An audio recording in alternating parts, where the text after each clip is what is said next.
Morning meeting है और मैं आपको एक प्रेरक प्रसंग सुनाने वाली हूँ। एक पति पत्नी थे, उसका पति अपनी पत्नी से कहता है कि मुझे अगर मैं विदेश जाऊंगा तो मुझे बहुत अच्छा काम मिलेगा। तो उसकी पत्नी उसकी हमेशा आज्ञाकारी पत्नी थी, कहती ठीक है स्वामी, आपको जैसा उचित लगे आप वैसा कीजिए। अगर आपको लगता है कि आपको परिवार से दूर जाकर आप पैसा कमा सकते हैं तो आप वहां पे कमाइए, मैं उसमें एग्री हूँ। तो उसका पति विदेश चला जाता है जहाज में बैठकर और कम से कम 17-18 सालों में वो बहुत अच्छा पैसा कमा लेता है। जब वो जाता है तो उसकी पत्नी उस समय गर्भवती रहती है। जब वो रिटर्न आता है 16-17 साल के बाद उसको लगता है कि अब मैंने इतना पैसा कमा लिया है कि मैं अपने परिवार के पास जा सकता हूँ और हर साल वो जितना काफी कुछ पैसा अपने परिवार को भरण पोषण के लिए भेजता रहता है और पत्र के माध्यम से उसको अपने परिवार की खबर भी मिलती रहती थी। तो जब वो 16 साल बाद वापस अपने जहाज में बैठ के अपने देश आता है तो वहाँ उस जहाज में एक व्यक्ति बैठा होता है जो कि दार्शनिक होता है, जो मोटिवेशनल स्पीच देता है या बातें बताता है। तो वो वहाँ दुखी हो रहा था कि आजकल इस दुनिया में अच्छी बातें करने वाले का कोई मूल्य नहीं है, मैं तो बहुत परेशान हूँ। मैं वो क्या था, उसी व्यक्ति के देश से आया हुआ था।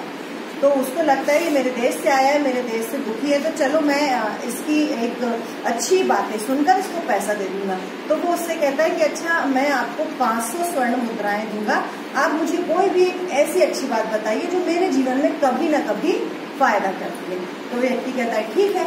तो वो उसको जो बातें बताता है वो कहता है कि कभी भी कुछ करने से पहले 2 मिनट सोच लो, कुछ काम करने से पहले 2 मिनट सोच लो। तो उसने कहा ठीक है मैं ऐसे ही करूंगा। अब वो व्यक्ति को 500 स्वर्ण मुद्राएं दे देता है और चले जाता है। अब वो सोचता है कि मैं उससे एक आध बार और सीखूं, लेकिन उसके पास इतनी मुद्राएं नहीं होती है। वो व्यक्ति भी खुश हो जाता है और ये भी खुशी खुशी अपने घर जाता है। तो ये पहले से सूचना नहीं देता है, ये सोचता है मैं अपने घर जाके अचानक से जाऊंगा तो मेरे परिवार सरप्राइज हो जाएगा। तो वो अपने घर पे जाता है, और सीधे जब अपने कमरे में जाता है तो वो देखता है कि उसकी पत्नी के साथ एक लड़का लेटा हुआ है, सो रहा है। तो जैसे ही वो देखता है उसको बहुत तेज गुस्सा आता है कि मैं अपने परिवार के लिए इतने वर्षों से बाहर कमा रहा था और मेरी पत्नी यहाँ पर आके मुझे धोखा दे रही है। तो वो तलवार उठा के लाता है, तलवार उठा के लाके उसको मारने की जैसी कोशिश करता है, उसको उस व्यक्ति की वो बात याद आ जाती है कि किसी भी कार्य को करने से पहले 2 मिनट सोच लो। तो वो सोचता है, वो कहता है नहीं।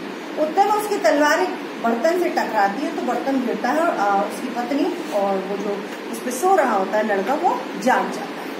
तो उसकी पत्नी को देखकर वो कहते हैं अरे स्वामी आप आ गए, मैं आपने बताया भी नहीं आने का। तो उसका पति क्रोधित होता है कि मैं इतने दूर से आया हूँ और ये लड़का कौन है जिसके साथ तो सो रही है। उतने में उसकी पत्नी कहती है बेटा उठो, आओ और अपने पिताजी के चरण स्पर्श कर ले।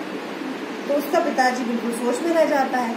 जब चरण स्पर्श करती है तो वो जो लड़का था उसके सर पे जो पगड़ी थी वो खुल जाती है और एक बड़े से लंबे बालों वाली लड़की आ जाती है।